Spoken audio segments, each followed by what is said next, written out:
KREF app. The Ref Sports Radio Network. Live from the Buffalo Wild Wings studios, it's time to get locked into the best Sooner recruiting and football news with Parker Thune and Grayson Singleton. You better lock it up. No, you lock it up. You lock it up. Lock it up. Hit the guys up on the Riverwind Casino call-in line at 405-329-9000 or text the show at 405-651-3439. Do it! Just do it! Now, with Locked In, here's Parker Thune and Grayson Singleton. Oh, we're going to have a grand old time on this show today. I can already tell. The text line is still talking about breakfast food from our conversation to conclude the 1 o'clock hour. I can't remember how Steely and I got on the topic of breakfast food, but the text line loves talking food, man. You think the text line loves talking football? Start talking about food. And especially when it comes to breakfast, because at least this area of Oklahoma has some pretty good breakfast food, man. We take our breakfast food very seriously around here. I mean, that like one of the things when I started dating my girlfriend is that she's a big brunch person. I was not up until that point. And trying all the brunch places and stuff like that, I'm like, where has this been all my life? Because some of these places around here are solid. It is our last show of the year here today on Locked In. Parker Thune alongside Grayson Singleton here in the Buffalo Wild Wings studios. The show is brought to you by Dorsey Jones GMC in El Reno. If in the new year you find yourself in need of a new ride, check out Dorsey Jones. GMC, of course, offers some of the most reliable trucks and SUVs on the road today. And Dorsey Jones complements that with their phenomenal and personal service, including half-price oil changes on Saturdays. If you want to tap in with us, please do so via the text line at 405-651-3439. I completely bamboozled Grayson Singleton this morning. It was amazing. I, off the rip, spur of the moment, convinced him. We doing this? I convinced him that I was an alternate for the 2018 U.S. Winter Olympics curling team. Why we got to bring this to the air? I listen, you know, stuff like this happens in the office. You have to bring it up. So I came in wearing a USA pullover, a USA quarter zip that I found at Ross on one of the racks for $12 because I figured, okay, you know what? That'd be a fun little addition to the outerwear wardrobe. It's a USA Olympic quarter zip. I'm going to snag it. Cost me $12. And Grayson commented on it when I got into the studio this morning. And I don't know. Sometimes I'm generally not a very good liar, but sometimes when it comes to like clever storytelling, I can piece something together kind of off the dome. And so I spun a tale about how I grew up curling in Nebraska, the Great White North, and wound up being an alternate for the 2018 U.S. Winter Olympics team in Pyongyang, North Korea. Never got the chance to compete, but I did make the trip with the U.S. Olympic team. I fessed up pretty quickly, though. You know what honestly could make you a pretty good liar, Parker? What's that? Is that no matter if you're telling the truth or what spectrum of the truth, you sound exactly the same. There is one octave and there is one level that you stay on, and you never deviate from that. Keep it even keel. You can get people to believe anything. Tattoo Baker says Grayson falls for title insurance scams. Hey, I've not done that yet. Brian Bixby says, Ross sounds like who would sponsor curling. Olympic curling on NBC, brought to you by Ross Dress for Less. So that's how we got started this morning at the office. Again, last show of the year. We have a half day on air tomorrow. So for those that don't know how this is all going down, we did it similarly on Christmas Eve. We're going to do it tomorrow on New Year's Eve. So Plank and TJ are going to do 2 hours from 6 to 8. Dari and Josh are going to do 2 hours from 8 to 10. Steely and I will be on for 2 hours from 10 to noon. And then the rush with Tyler and Ted is going to be 12 to 2. We will go off air at 2, and we will see you in the new year. So, Grayson, with the calendar year 2025 about to pass into the annals of history as we prepare to wave hello to 2026 and goodbye to 2025. It is that time. We must designate our KREF Recruiter of the Year. And the great news is this is a pretty hotly contested battle. Yeah. Because there were a bunch of staffers, there were a bunch of coaches on this Oklahoma staff that had a ton of success on the trail in 2025.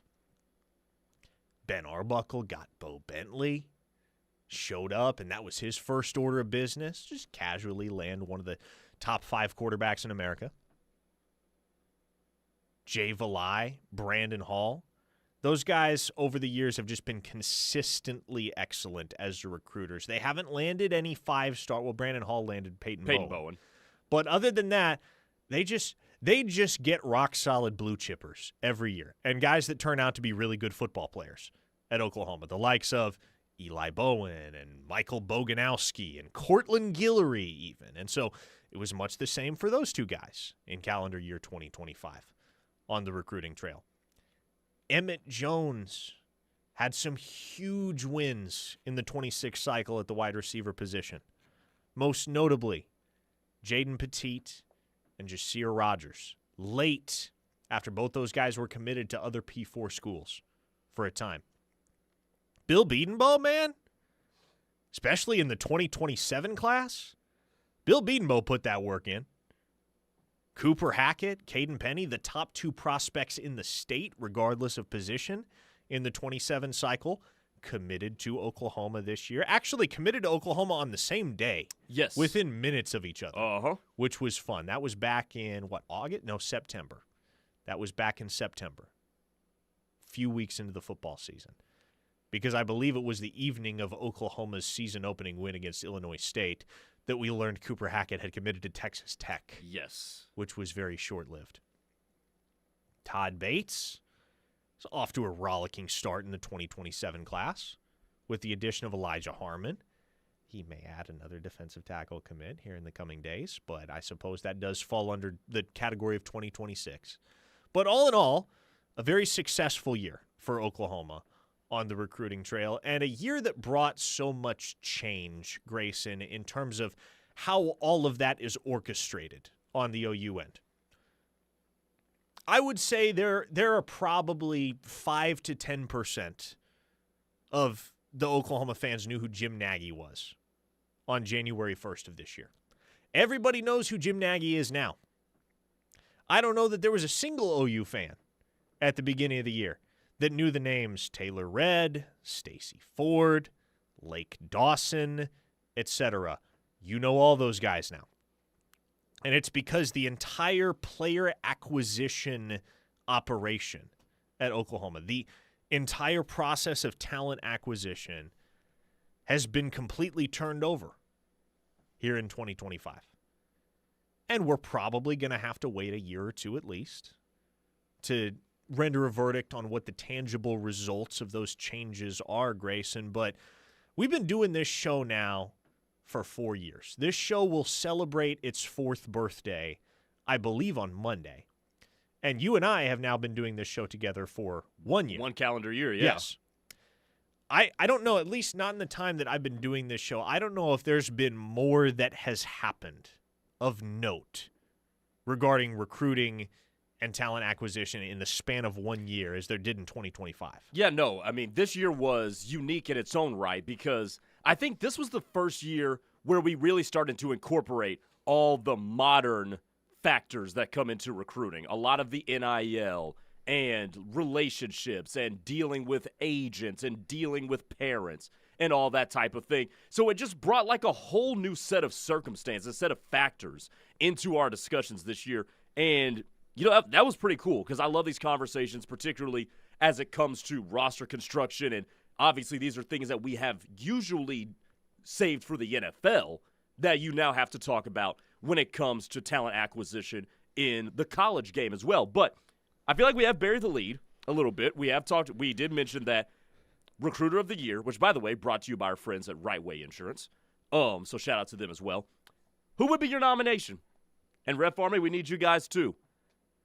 Parker, who's your nomination for KREF Recruiter of the Year? If I had to pick it, and I will not make a unilateral decision here, I will allow the text line to weigh in. We will decide this in democratic fashion because this is America.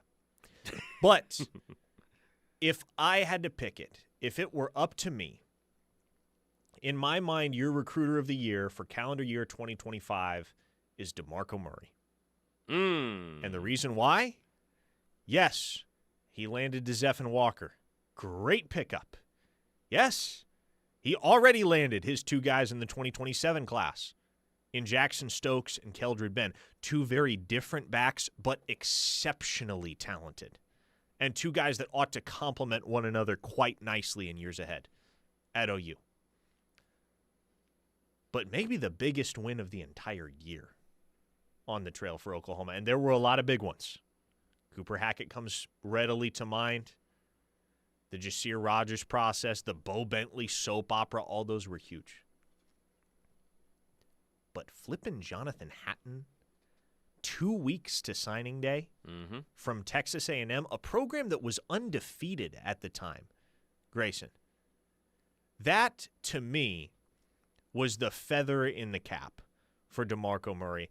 And that was kind of the exclamation point on his resume for KREF Recruiter of the Year in my mind. Because Hatton is a stud. And we've been talking about him for a long, long time on this show because he originally committed to OU all the way back in October of 2023 as a sophomore in high school. He would decommit a little over a year later, was pledged to A&M for about 8 months, and then OU turned him away from that commitment to the Aggies, back to Norman. And make no mistake, the reason that that happened is largely because DeMarco Murray stayed the course. It kind of goes without saying that something like that doesn't happen without a substantial investment of money. We are talking about a top 100 prospect in America, regardless of position here when we talk about Jonathan Hatton.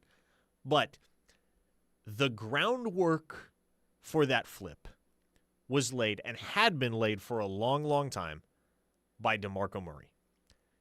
He is primarily responsible for bringing Jonathan Hatton back on board at Oklahoma. And so when I look at what he did this year alone, 4 running back commits, all of them outstanding players, none of whom I would look at and say, yeah, I don't know if that guy's going to amount to much at the college level. But between DeZephan Walker, Keldred Ben, Jackson Stokes, and the crown jewel of that group, in my opinion, in Jonathan Hatton, DeMarco Murray gets my nod. He gets my vote. DeMarco Murray was second for me. He was second. And he is beaten out by a half a point by Emmett Jones. Okay. And Emmett Jones is going to be my Recruiter of the Year nomination because it was a tale of 2 years in 2025 with this recruiting cycle because you're looking at it and you say, man, we only had Daniel Odom. And then we get to June. We only have Daniel Odom.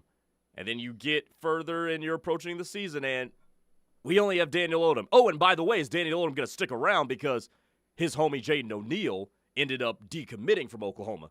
But not only did you keep him locked in with Oklahoma, but then you added Jasir Rogers, where you had to leap on the opportunity that presented itself because Penn State fired James Franklin. I think you get a huge, huge boost for taking advantage of somebody else's opportunity that they gave you. You look at a guy, obviously the crown jewel of the entire wide receiver class in Jaden Petit, who there is nobody I've ever heard say any sort of a dissenting word about. I mean, we're talking about a dude who is 6'4", over 200 pounds. You thought would be a tight end. Nope. This is a wide receiver who possesses the physical traits and the physical build of, Megatron, something of that nature. A guy that we think is a cannot-miss star. So you look at everything he did to keep Daniel Odom in tow. Then you go get an athlete like a Jasir Rogers who complements the big-bodied receiver types that you've stashed away in the 2025 class and now brought in the 2026 class as well. And then you get your developmental guy in Zizi Okafaleze. in-state guy, the only in-state guy in the class, and we just get to see if a high-ceiling athlete can become a really good football player at the next level. I love what he did, and I'll end this by saying what I said earlier. Earlier when I was on with Josh, I talked about that it's time for Oklahoma to get back to having that game-changing, bona fide first-round, maybe second-round pick at wide receiver like they had for so many years. I think they got that guy in Jaden Petit. So that's where I'm going to go. I rest my case, Emmett Jones, for Recruiter of the Year for me.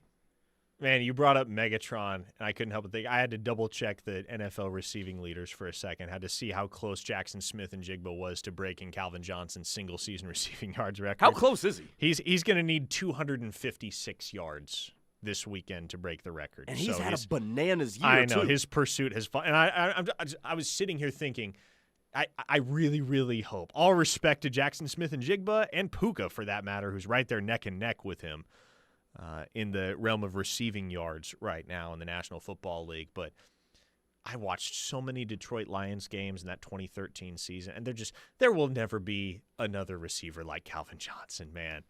There's never going to be another Calvin Johnson. That dude was once in a lifetime. Yeah. He was so much fun. But is there another archetype for a guy who is 6'4", 220 pounds coming out of high school? And like you're spot on in the sense that Jaden Petit's sheer ceiling is unlike that of any receiver Oklahoma has rostered in a long, long time. Mm-hmm. It might be rivaled only by Cam Coleman if Oklahoma were to land him.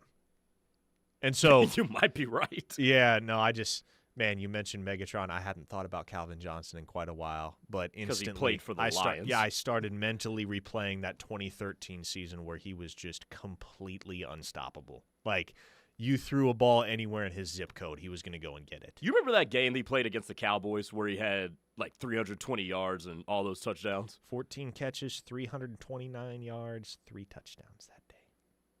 How do you remember that? Because I remember that game vividly. So do I, and I still didn't remember those numbers to that precision. Oh, man. Calvin Johnson. Only ever going to be one of that dude. Mm-hmm. It's kind of similar to Barry Sanders in the sense that you had two talents that were beyond generational.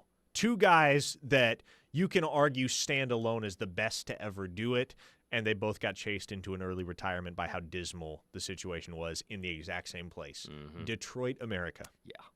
Tragic. We lost Calvin Johnson too soon. In a football sense, he's still with us. Don't worry, folks.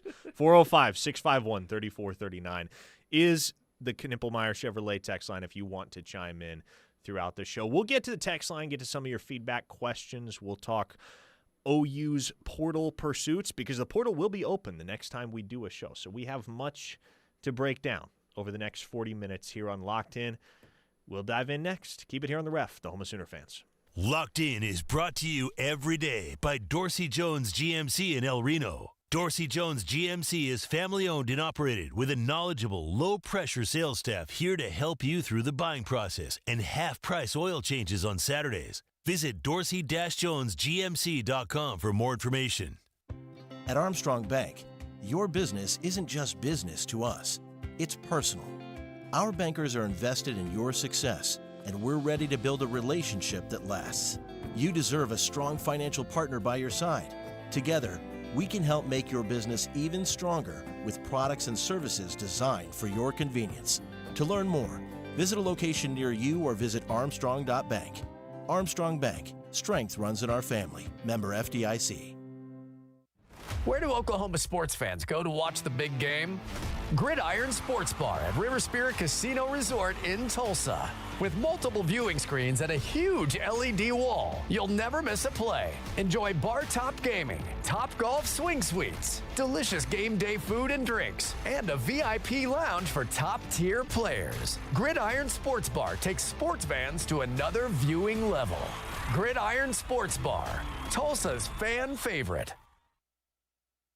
For the professional, it's not enough to just possess knowledge. That's why at GMC, we seek to refine it, to wield its power, to redefine its boundaries, while pushing the limits. And we put this knowledge to the test in every GMC Sierra.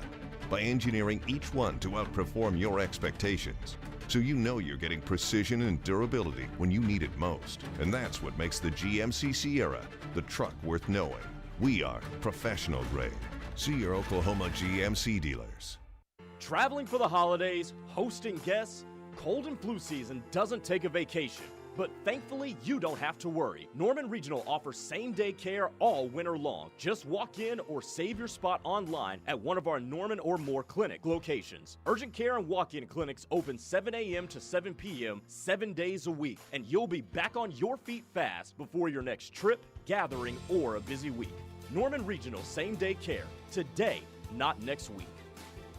Speed can't be taught. You got it or you don't. Rose Hill Builders has it. Their game plan is efficient, and they do not cut corners for quality. Trust old coach here. Call Rose Hill Builders to get your approval process started today. Rose Hill Builders, the team you want on your side. Hey, what's up, y'all? I'm Kelly Clarkson, and as the daughter of a school teacher, I know just how important education is. No matter how old you are or your situation, continuing to learn will enrich your life and help remove barriers you didn't even know were there. So much opportunity, y'all. Whether it's a foreign language, history, or a different way to look at things, take some time each day to learn something new. This message is courtesy of the United States Air Force. They don't want to hire you because your paper might say Oklahoma School for the Blind. I was just completely homebound because I was always too afraid to go outside. I want to be a productive member of society, and that's what DRS has given me. They offer you opportunities to getting a job, helping you learn how to advocate for yourself, find the best way to try living your life in the fullest way possible. Oklahoma and DRS has been the biggest blessing in my life. See me. And not my disability. Yo, I'm your old basketball. Haven't seen you out on the courts in a while. Why not pass me over to Goodwill? Donating me helps Goodwill's mission to provide career training and support services right here in the community. And that's a slam dunk. Donate today. Hey, I got next. To find your nearest Goodwill locations and to learn more about our mission, please visit goodwill.org. Goodwill, where your things start new lives. Sports radio icon Mike Steely and OU insiders Parker Thune. The Steelman and Thune at noon. Weekday afternoons from noon to 2 on the home of Sooner fans. The Ref Sports Radio Network.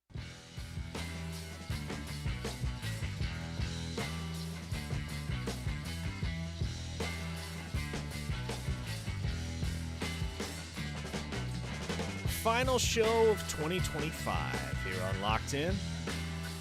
Parker Thune, Grayson Singleton. Another year of our lives in the books, Grayson.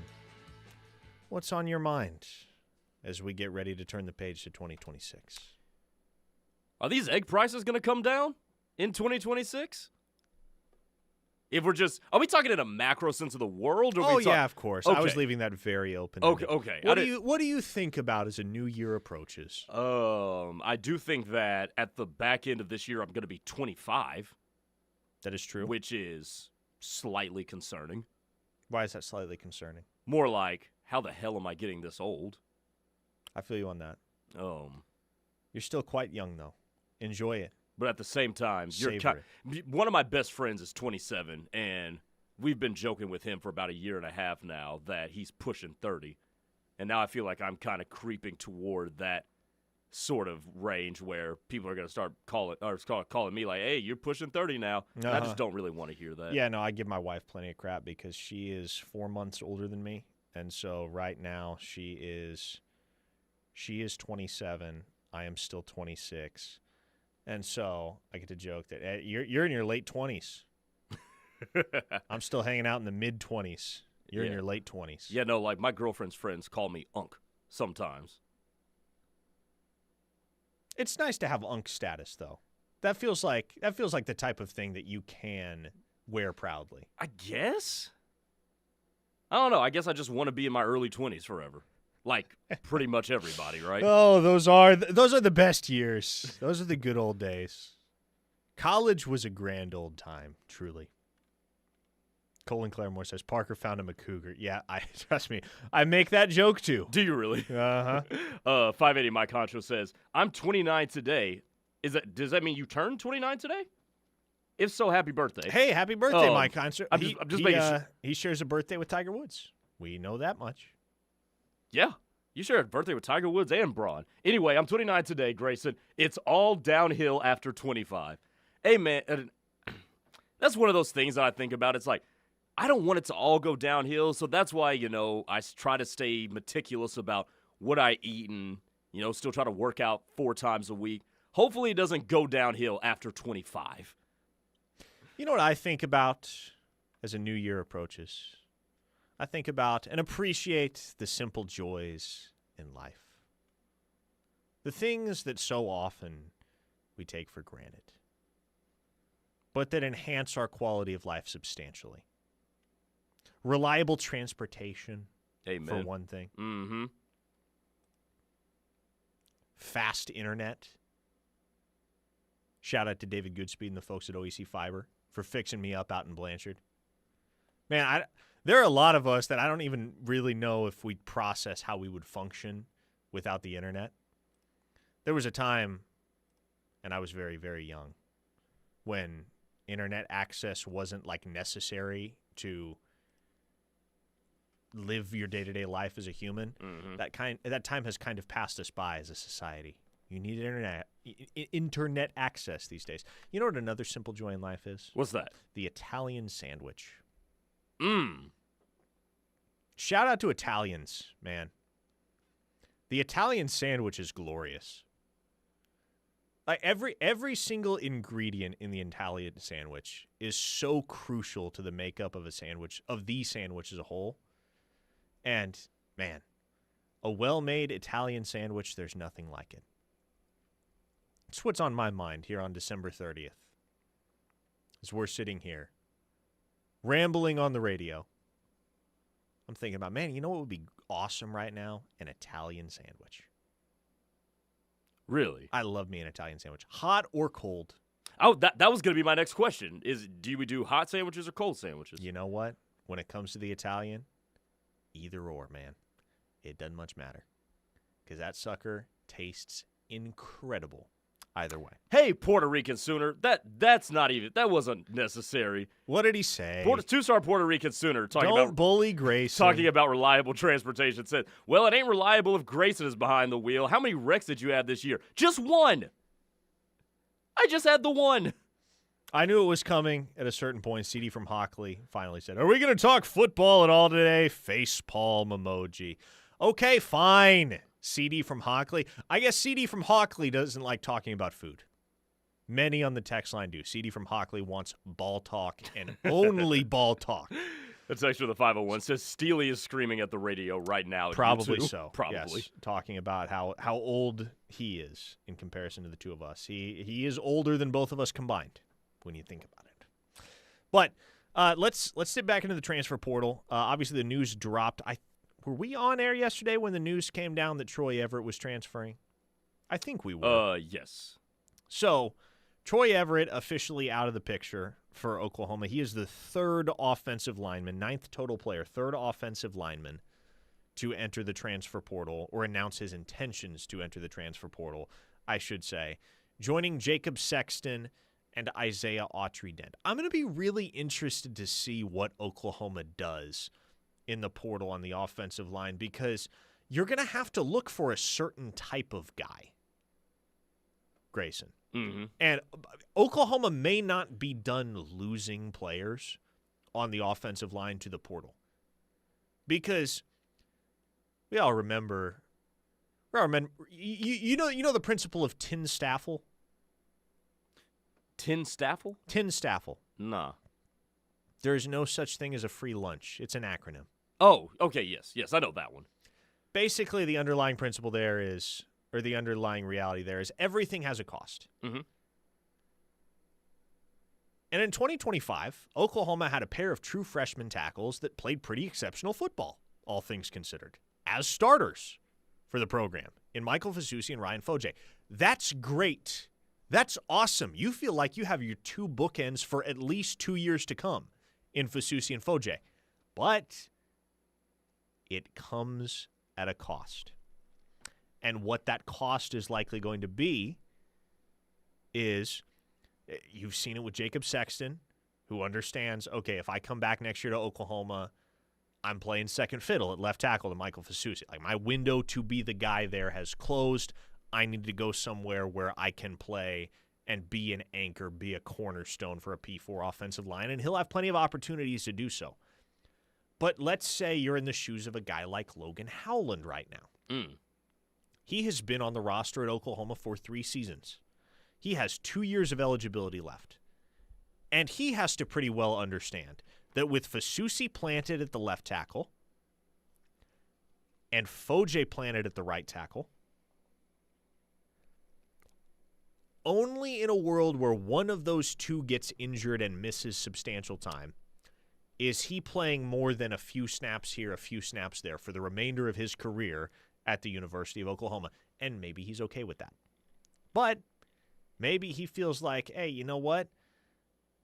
I've just kind of quietly sowed my seed here at the University of Oklahoma for 3 seasons, waiting for an opportunity, got thrown into less than stellar circumstances in 2024 amidst a myriad of injuries, earlier than I probably was ready to give it a go as a starting tackle here at OU.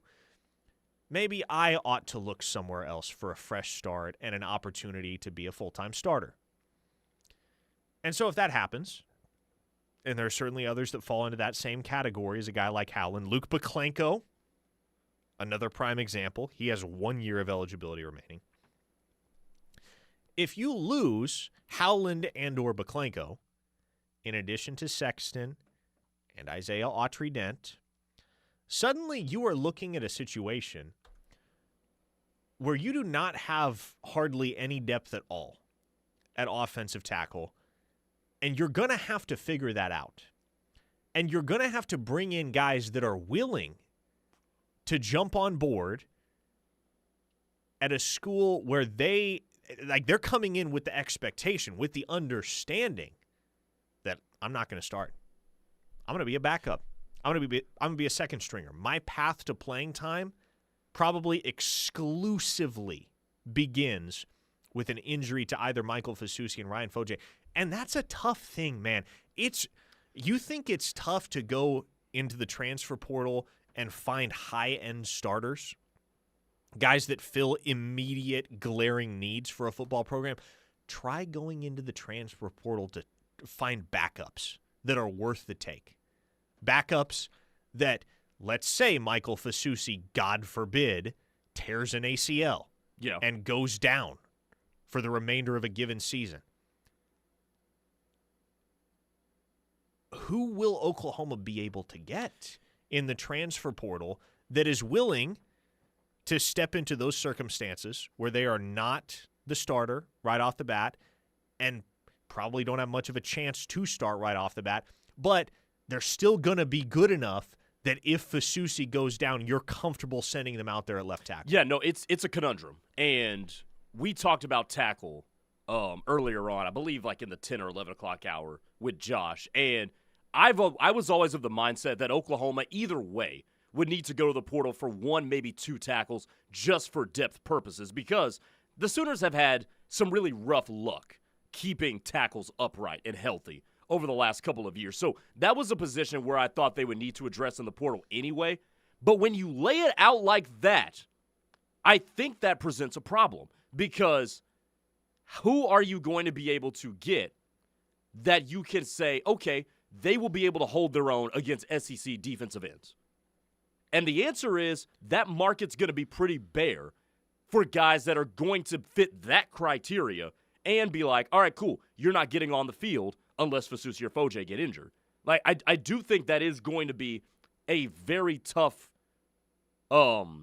task to accomplish for Oklahoma over the course of the offseason. I'm going to be real with you. That might be their toughest task this year, because you have to bake in injuries on the offensive and defensive lines. Like, those guys just get hurt. What's going to be behind them at tackle? Is this going to be a situation where we might see another freshman have to play meaningful snaps if something like that were to occur. Well, there's only one freshman tackle coming in, and it's Deacon Deacon Schmidt. So Yeah, he better be ready. I was about to say, because Foje and Fasusi were ready this year, and they performed admirably. I will say that. If one of them were to miss time for any reason, you may be looking at, we're going to have to slide another freshman in there just like we did this year and say, hey, buddy, go learn by doing. That'll be interesting. If I told anybody that one of Oklahoma's highest priorities in terms of retention needed to be Logan Howland, I probably would have gotten a lot of blank. I probably would get a lot of blank, puzzled stares. Because you'd be like, what? Like, what? Logan Howland, the swing tackle? The guy that barely played this season? Well, yes. Because it is way, way easier. And you are way better off just paying Logan Howland whatever it takes to stick around and be your emergency guy at both left tackle and right tackle, because he can play both. Mm-hmm. Then you are going into the portal and searching within a very narrow pool to find guys that aren't good enough to start elsewhere at the P4 level. Thus, they understand they have to go to a situation where they're backups, but they're also good enough and have enough potential that if their number gets called, they can step in and hold their own. And how many of those players won't be looking at places like in the Big 12 or the SEC or the ACC and say, wait, I could start here. How many of them wouldn't take that opportunity instead of being a backup at Oklahoma? There was a tackle that hit the portal yesterday from Florida State, or announced he was going to hit the portal yesterday from Florida State. Lucas Simmons is his name. Mm-hmm. He is an OU legacy. He has 2 years of eligibility remaining. His dad, Abel, played for John Blake at Oklahoma from 96 to 98. He has never made a start for the Seminoles. But he is 6'8", 315 pounds, former blue chip prospect, and that's the type of guy, Grayson, that, you know, it's really nothing to sneeze at if you're just a casual fan trawling Twitter trying to figure out, would this guy make sense for Oklahoma? Like, that doesn't grab your attention the way that a Cam Coleman does. Nowhere close to it. And even as a fan of college football, it doesn't grab your attention the way that the news of Deuce Knight entering the transfer portal earlier today does, even though Oklahoma's obviously not going to be remotely involved with a guy like that. But you see a backup tackle from Florida State hit the portal, you're probably not thinking, oh yeah, that's a guy Oklahoma should probably go after. But when you come to understand the nature of what Oklahoma is going to have to recruit at that position in this portal cycle, that was my first thought when I saw the news that Lucas Simmons was jumping in the portal yesterday is, man, I think Oklahoma should go grab that kid. Because he fits the criteria. And how many guys are you going to find that fit that very specific set of criteria? Yeah. I mean, 6'8", 315 pounds and never made a start, even as a former blue chipper, that's one you got to jump on. Mm-hmm. Like, I don't even think that should be a question given what you already have outbound for Oklahoma. No, that's got to be a guy that you're in contact with ASAP. And the legacy factor kind of seals the deal for me, too. That too. Like, there are a lot of backup tackles that are going to enter the portal, but OU certainly has some familiarity with Simmons from his recruit. I don't know that they ever offered him, but they were in contact with him. He wound up going to FSU. But you see a guy who is a legacy hit the portal like that, and again, if he falls within those very specific parameters that you're going to have to look for, well, might as well ring the bell. Do you think they will be in contact with him? We'll see. I don't have a real clear sense right now of how OU feels about him, and it's tough to really, like, when a guy like that has already been in college for 3 years, your choices are pretty limited as to how you evaluate him. You either have him send you practice film You go back and look at his high school tape, which is completely obsolete for all intents and purposes now, or you look at what he has done in games at Florida State, which has primarily been special teams, like as a member of the field goal unit. Right. I think he's played something like 90 snaps in his college career, 90 offensive snaps, something along those lines. We didn't touch on this yesterday, but Mark on the YouTube chat with a very interesting question. Sawchuk back? Is there a world where Oklahoma re-engages with Gavin Sawchuk? I would like to see it happen just because Sawchuk is one of those guys that, how do I put this? Leaving OU was not his choice. He would have preferred to stay, as evidenced by the fact that his brother is still on the roster, and he was actually in attendance for OU's college football playoff game on the 19th of December. Oh, really? Yeah, like he was in the building. Oh. Which, again, makes sense because of the familial connection. But Gavin Sawchuk didn't want to leave OU. Now, he had a really bad 2024 season. Really bad. And that left a sour taste in a lot of folks' mouths. But then he goes down to Florida State, and it was kind of a cursed season for the Seminoles. He wasn't spectacular, but he was good. Mm-hmm. I think there could be a role for him at Oklahoma if the Sooners wanted to go that route. I think he would be open to a rekindling there. But I have not gotten the sense Oklahoma is terribly enamored with that possibility. The running back name to know right now, as we prepare for the portal window to open, the name that you're going to want to know is Lloyd Avant from Colorado State. Spent a year at Tulsa in 2024. Spent the 25 season at Colorado State. He's getting in the transfer portal when it opens on the 2nd. He's going to have 2 years of eligibility left. OU will be involved there. And I think it's only going to be a one-take portal cycle for OU at running back. That's the sense I've gotten. 405-651-3439. Got any questions, comments, opinions, feedback, anything you want to fire our way on the text line before we get out of here? We got one final segment to go. Keep it here on The Ref, the home of Sooner fans. You're listening to Locked In. This is your home for Sooner fans. The Ref Sports Radio Network. I'm Oklahoma Sooner quarterback John Mateer. My job is to move the ball down the field and get the Sooners across the goal line. If you've been injured in an auto accident, you need a pro to be the quarterback of your medical care needs. Dr. Martin Lopez and the OKC Car Crash Clinic are your premier teammates to help you on your road to recovery. Dr. Lopez is a specialty trained MD with decades of experience. Make your best play call and contact Dr. Lopez at 405-86-CRASH. That's 405-862-7274 or visit okccrash.com.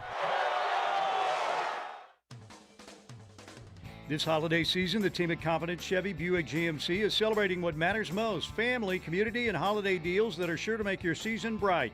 We're starting the holidays with savings on all of our top picks, from the powerful Hummer to the rugged Silverado 1500. There's something for every driver on your list. Come see us today at 6100 Tinker Diagonal or shop online anytime. Confidence Chevrolet Buick GMC, a Cavender family dealership where confidence is Cavender. Speed can't be taught. You got it or you don't. Rose Hill Builders has it. Their game plan is efficient, and they do not cut corners for quality. Trust old coach here. Call Rose Hill Builders to get your approval process started today. Rose Hill Builders, the team you want on your side. At Child Fund, hope means helping millions of children living in poverty worldwide grow up healthy, educated, skilled, and safe. And that means safe at home, at school, and online. Hope means walking this path together, all of us. Because when we work together, we can do so much more. That's right. Hope includes you. Child Fund, because we need each other. Learn more at childfund.org. Get in the know when it comes to everything OU and SEC. Every late morning from 9 to noon with SEC lead anchor Dari Noka. It's the Dari Noka Show with Dari and Josh Helmer on the home of Sooner fans. The Ref Sports Radio Network. Maybe it was a family vacation or a school field trip. But there you were, standing in awe at a national park. We are the National Park Foundation, And together with you, we're creating a future where every person, every generation, gets their chance at an unforgettable moment. Today, tomorrow, forever.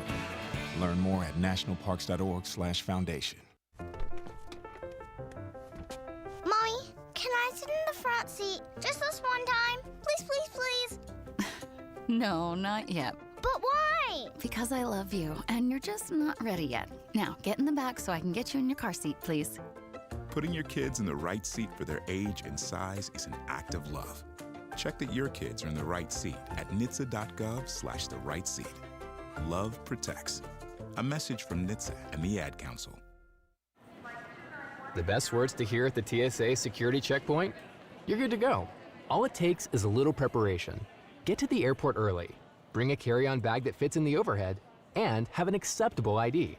Not all state-issued IDs will cut it. Check out TSA.gov/ID and see which TSA acceptable IDs make the grade, like a real ID or passport. Before you jet, do a little prep, and you're good to go. Check out TSA.gov/ID or the MyTSA app. Led by elite talent and a high-powered offense, OU women's basketball heads toward SEC play ranked among the nation's top 10 teams. This January, the giants of the sport come to Norman for huge matchups with the Sooners, featuring showdowns with perennial powerhouse Mississippi State and nationally ranked Ole Miss Rebels. The home slate is headlined by massive matchups with LSU and South Carolina, both ranked in the top 5, and the sport's national champions in 3 of the last 4 years. Catch the biggest games in the country. Get tickets today at Soonersports.com.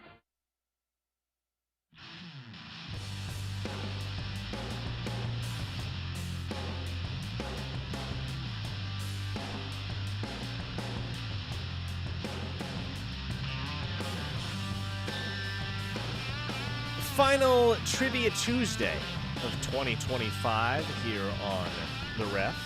Here on Locked In, more specifically. Parker Thune, Grayson, Singleton here with you. One final segment before we turn it over to Tyler and Ted for the Rush. They're going to have you from 3 to 6. Okay, Grayson, it's that time. You want to ask or answer first? I asked first, didn't I, last week? I don't recall. I'll answer first this week. Okay, sounds good. Here is your trivia question. I think you should be able to get this one. Okay. When was the last time there was a non-coordinator related staff change at Oklahoma? So we're talking about the crew of 11 on-field assistants that comprises a college football coaching staff. Okay. Oklahoma has had they've shuttled in several coordinators on both sides of the ball in the Brent Venables era.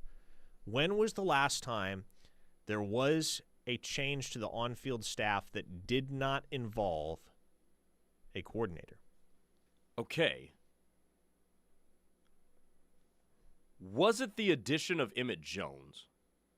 Well done. It was indeed January of 2023. 2 in a row. Let's go. Yep. So when Cale Gundy resigned in August, LaDamian Washington was appointed as the interim wide receivers coach. Mm-hmm. He coached the wideouts in the 2022 season. Actually, how about this? Here's a fun little – this might have been an even better piece of trivia. Who was the last wide receivers coach to produce a 1,000-yard receiver at the University of Oklahoma? That was actually LaDamian Washington with Marvin Mims in 2022. And then Emmett Jones joined the staff in January of 2023. And here we are almost 3 years later. There's been very minimal turnover on Brent Venables' staff, all things considered. Which is throughout impressive. The 4 years he's been a head ball coach. Which is impressive considering that there's 2 6 and 7 seasons in there. Mm-hmm. Been through, what? 2, I guess only 2 defensive coordinators, 3 if you include Venables himself with Ted Roof and Zach Alley. Been through 4 offensive coordinators if you count the interim, Joe John Finley. Okay, so this is a good text, by the way. Joe in Tulsa. What about linebackers coach from last year? Well, that was spurred by Zach Alley's departure. And Zach Alley was he was a coordinator. the DC. Okay, yeah, there you go. Evan from Blanchard, what about that jabroni special teams coach that went to Bama? So he was a support staffer. He was officially designated a support staffer, not one of the 11, quote-unquote, on-the-field coaches. But, yes, Jay Nunez, I saw him on the sideline December 19th. I did a double take. I was like, wait, I recognize that face.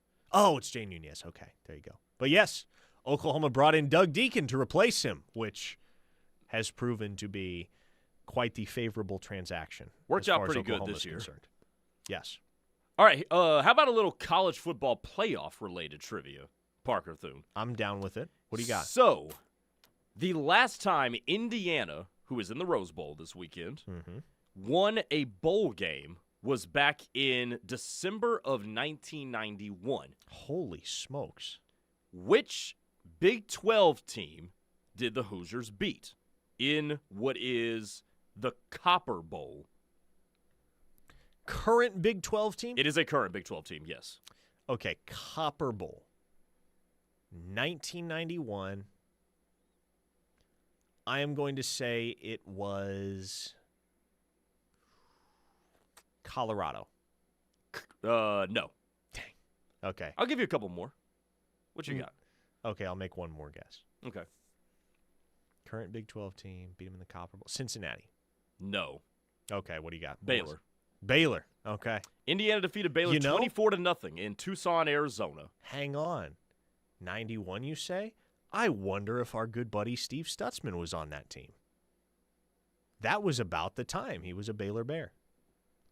I think he may have been on that team. Hold that thought. We'll have to check in with Papa Top and see whether that was the case. Yes, he was. He was? He was on that. Okay, so that year, he had 5 catches for 70 yards in that year. Wow.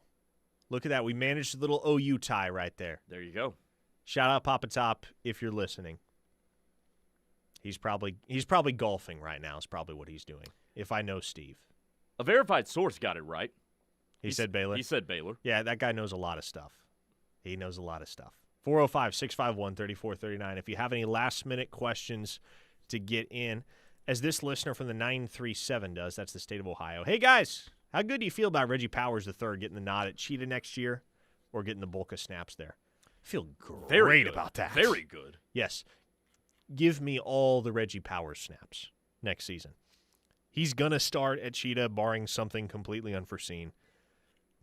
And it's going to be an awesome opportunity for him to really strut his stuff in a much more expanded capacity than he's been able to over the course of his first couple of seasons at OU. We saw him mainly on special teams in 2024.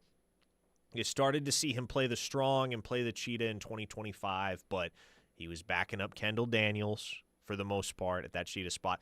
Felt like whenever he got in the game, though, he was there blowing somebody up. I was about to say, he was always flying around and headhunting. I can remember a couple plays in particular, South Carolina and Alabama, the first Alabama game, where you look up and, Reggie Powers is in the game. First snap, boom, he lays the hammer on somebody. He's a fun football player to watch, man. And I think he's really going to thrive in that Cheetah role. That's also a guy that really enjoys being an Oklahoma Sooner. So you don't really have to sweat whether or not he's going to be around in 26 and even 27 for that matter. Him and Boganowski in expanded roles. Those are some hitters, man. Yes, they are. I think those two, we're talking about who the next big things in Brent Venable's scheme are. Taylor Wine has already kind of established a stranglehold on the distinction of being one of those dudes. But I think we're going to get a couple big years in 26 from Boganowski and from Reggie Powers. Throw those guys in the mix alongside the likes of Peyton Bowen, Cortland Guillory, Eli Bowen, Jaden Jackson, David Stone. Last time I floated a take like this, Grayson, was after the Rose Bowl, the infamous Rose Bowl between OU and Georgia. And I was not doing anything that remotely resembles professional journalism yet at that point. But my hot take after the Rose Bowl was I think Oklahoma's offense is going to be even better in 2018 with Kyler Murray at the helm than it was in 2017 with Heisman Trophy winner Baker Mayfield at the helm. And that was certainly a hot take at the time.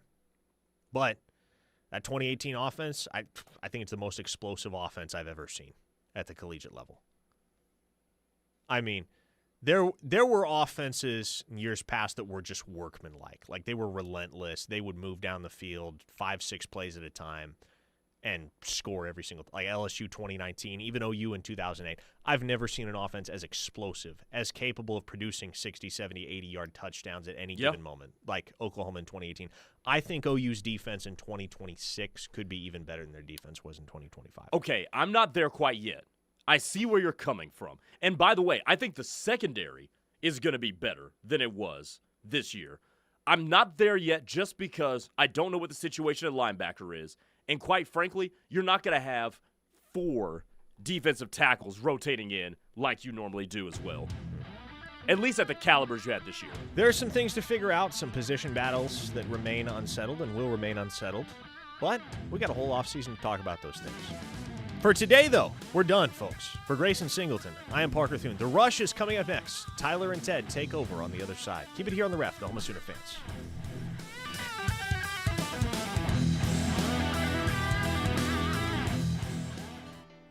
Sidelined by injury, illness, surgery? Valor Physical Therapy and H2 Health Company can help. A 10-time community choice.